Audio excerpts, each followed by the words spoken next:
Good afternoon, everybody. And thank you very much for all coming out on this lovely day. It's great to see so many faces, some old, some new.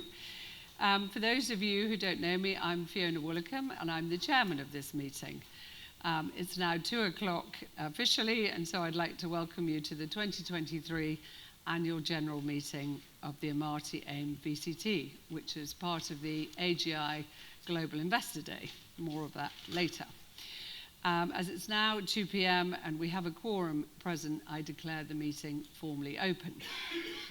First of all, I'd like to introduce you to the board. Some of you who you will know, Brian Schooler, who's chairman of the Audit Committee, and Julia Henderson, who is chair of the Nomination and Remuneration Committee. We've also got Paul Jordan up here, who I think all of you know, and we've got David Stevenson here as well, who they'll be kicking off the Amati Investor Day at 2:30. The requisite notice convening the meeting as set out on pages 79 to 81 of the annual report and accounts for the year ended 31 January 2023 has been given, and may I take that as read? Thank you. May I also take the auditor's report as read? Thank you. Voting today will be conducted by way of a show of hands. Please note that as chairman of the meeting, I've been appointed as proxy to vote for shareholders who are not present, whether on my own discretion or if directed for each resolution. In a few cases, some will be against the resolution. I'm required to vote as directed both for and against some of the resolutions in order to ensure that all shareholders' votes are appropriately represented. May I remind you that shareholders who are present here in person or by a corporate representative are entitled to one vote on a show of hands. A proxy who is present and who has been duly appointed by a shareholder entitled to vote also has one vote on a show of hands. The results of the voting, including the proxy votes on each of the resolutions, will be announced through a regulatory information service and published on our website as soon as reasonably practical after the meeting today. Before we move on to the formal business of the meeting and the resolutions themselves, I would like to invite questions from the room on any matters relevant to the formal business of the meeting, if possible at this stage. We have obviously the whole Amati Investor Afternoon and lots of questions I'm sure you've got burning for the manager, but if there are some formal questions on the business of the meeting, please do raise your hand. Give your name and state whether you are a shareholder, a proxy or corporate representative before asking your question. Does anyone have any meetings on the AGM? Yes, thank you.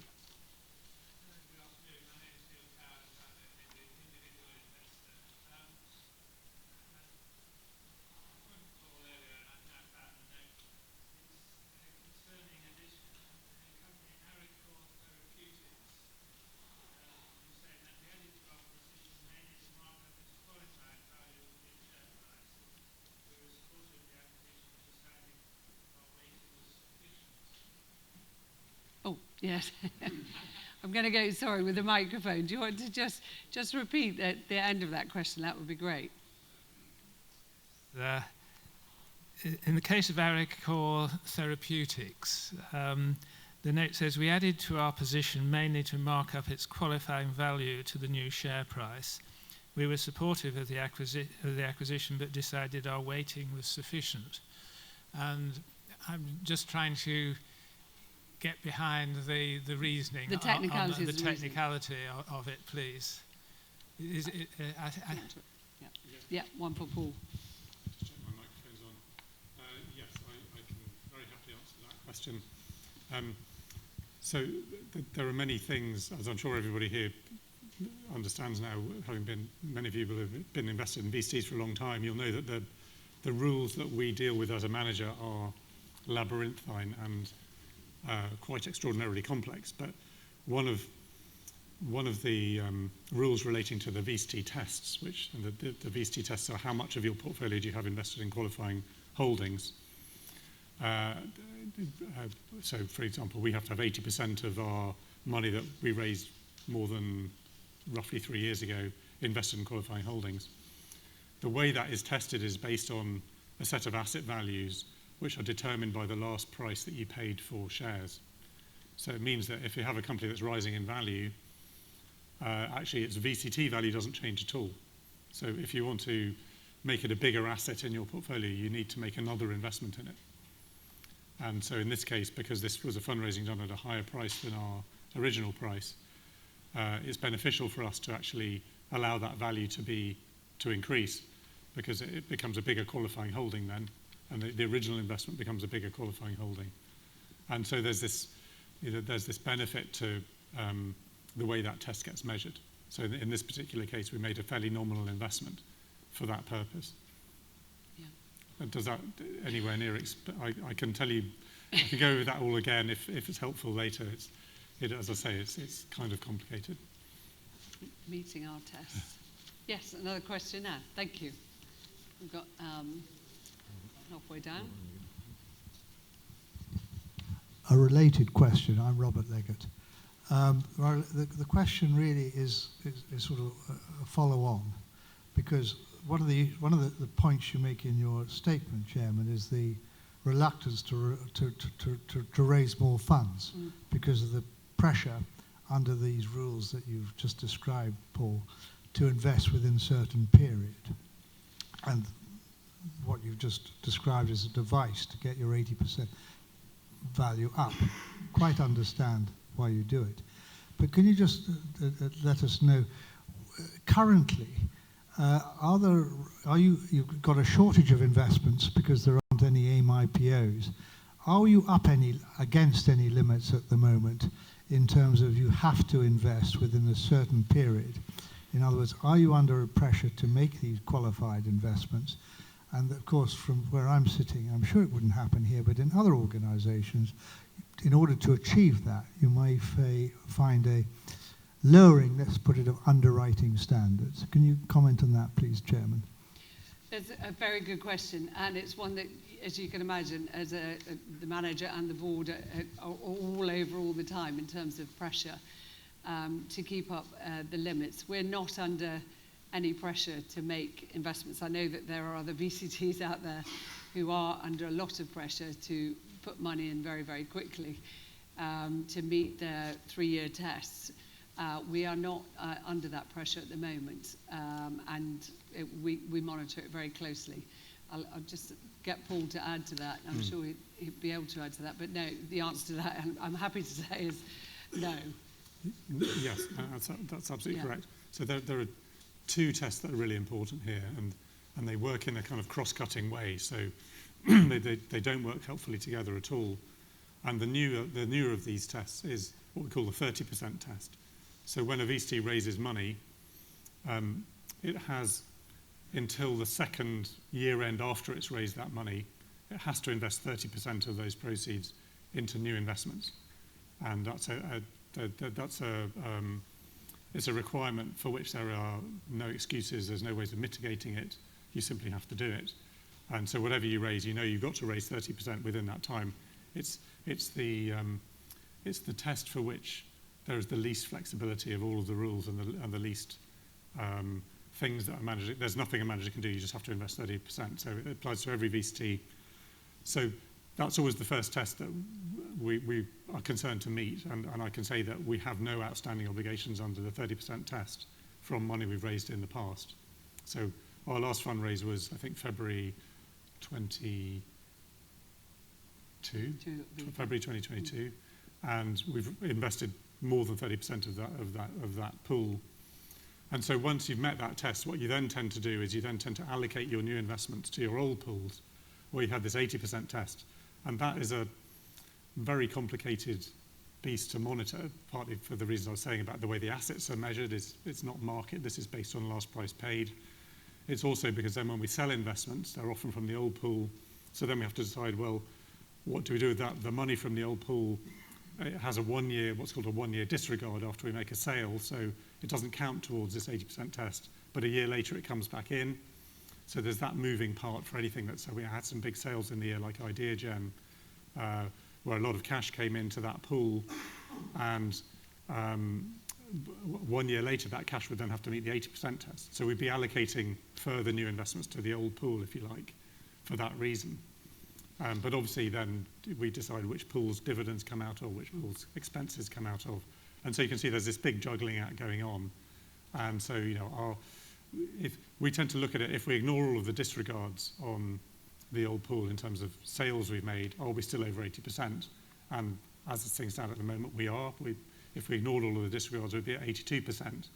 But you can see that these numbers they need very, very careful monitoring all the time. So the 30% one is the one that is the most pressure on a manager, and that one we have no worries over. But obviously, next time we raise money, we'll only do it when we're absolutely confident we meet that 30% test pretty quickly after we've raised it. It's not one that I like as a manager to have lying around for too long. I want to make sure we can meet that test very quickly.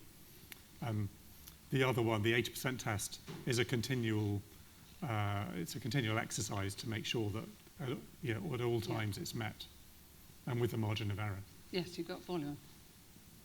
Can I come back on that, please, Chairman? Please do. Thank you very much for that explanation. I realise that the key, of course, is to retain our tax free status, and it is a hell of a setup.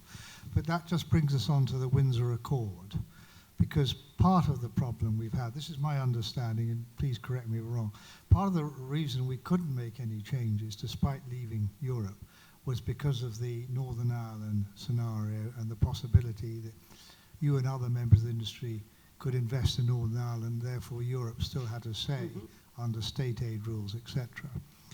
But reference to the Windsor Accord, are we now therefore, and this is, I'm speaking from ignorance here, but are we therefore now outside Europe for VCTs and therefore in a position to simplify the rules that you've just been spending about 10 minutes explaining to us?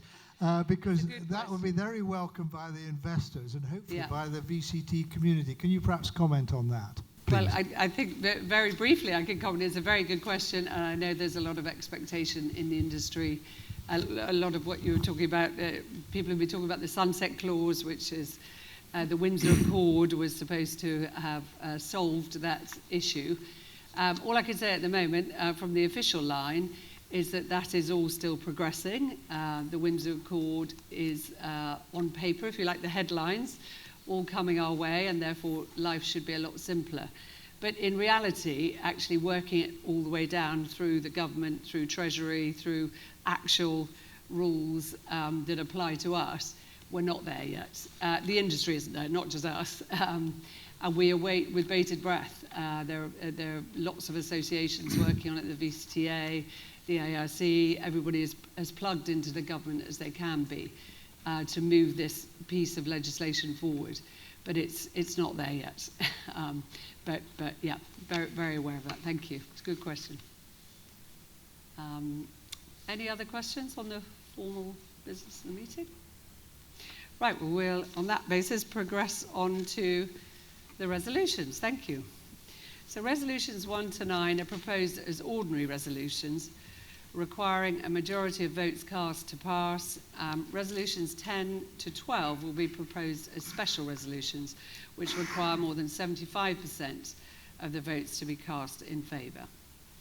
So I will now propose resolution 1, which is to receive and adopt the director's report and financial statements of the company for the financial year ended 31 January 2023, together with the independent auditor's report thereon.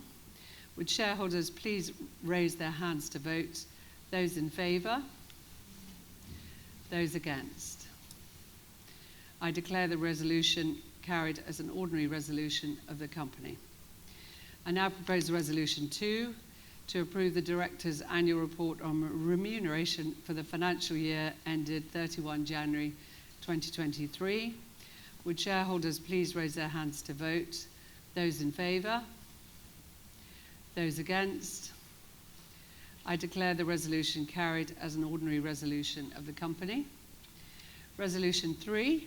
I now propose resolution 3, which is to approve the final dividend of 3.5p per share payable on the 21st of July 2023 to shareholders on the register at the 16th of June 2023.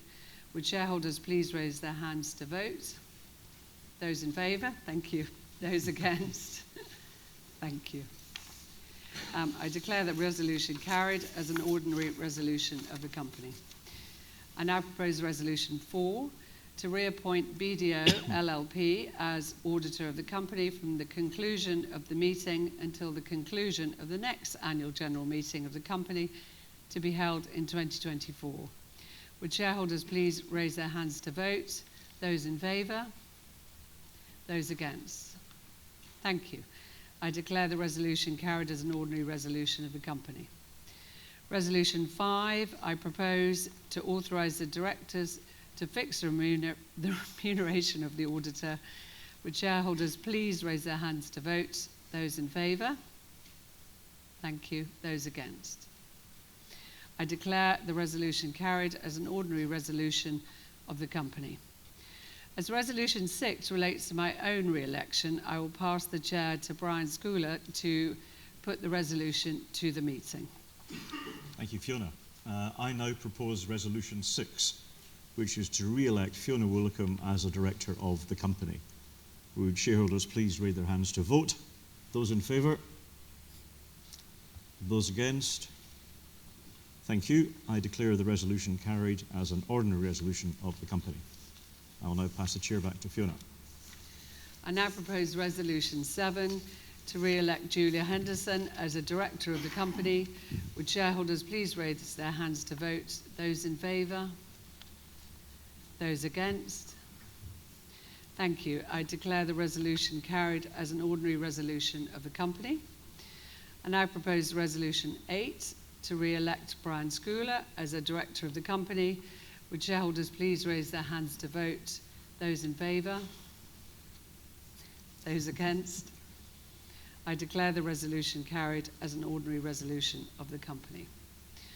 I now propose resolution 9, which relates to the authority to allot shares. Before the directors are able to allot shares, they must first be authorised by shareholders to do so. I propose that the directors be authorised to allot shares in accordance with the resolution as set out in the notice of the meeting. Would shareholders please raise their hands to vote? Those in favour? Those against? I declare the resolution carried as an ordinary resolution of the company. Thank you. Resolution 10 is a special resolution to authorise the directors, subject to the passing of resolution 9, to allot equity securities for cash pursuant to the authority conferred on the directors by resolution 9, and to sell ordinary shares from Treasury for cash up to an aggregate nominal amount of 1,964,000 pursuant to one or more offers for subscription of the company, and of 302,000 pursuant to the dividend reinvestment scheme operated by the company, as if section 561 of the Companies Act 2006 did not apply. Would those shareholders please raise their hands to vote? Those in favour? Thank you. Those against? Thank you. I declare the resolution carried as a special resolution of the company. Resolution 11, I now propose also as a special resolution. Resolution 11, to authorise such company to purchase its own ordinary shares on such terms and in such a manner as the directors may from time to time determine. The authority sought limits to the maximum number of ordinary shares purchased to 14.99% of the numbers of shares in issues immediately following the passing of this resolution. Would those shareholders please raise their hands to vote? Those in favour? Thank you. Those against? Thank you. I declare the resolution carried as a special resolution of the company. The final resolution 12, I now also propose as a special resolution that a general meeting other than an AGM may be called on not less than 14 clear days' notice, provided that this authority shall expire at the conclusion of the next AGM of the company. Would shareholders please raise their hands to vote? Those in favour? Those against? Thank you. I declare the resolution carried as a special resolution of the company. That concludes the formal business of this meeting and resolutions. The results of the meeting will be announced to the market and posted on our website, as I mentioned earlier, as soon as possible. Thank you all for attending the meeting. and casting your votes, and I declare the formal meeting closed. And I'd now like to hand over to Paul for the AGI Investor Day, which is what we're really all here for, the interesting part. And thank you all for coming. And the directors will be here all afternoon if you have any questions on the formal business of the VCT. Thank you.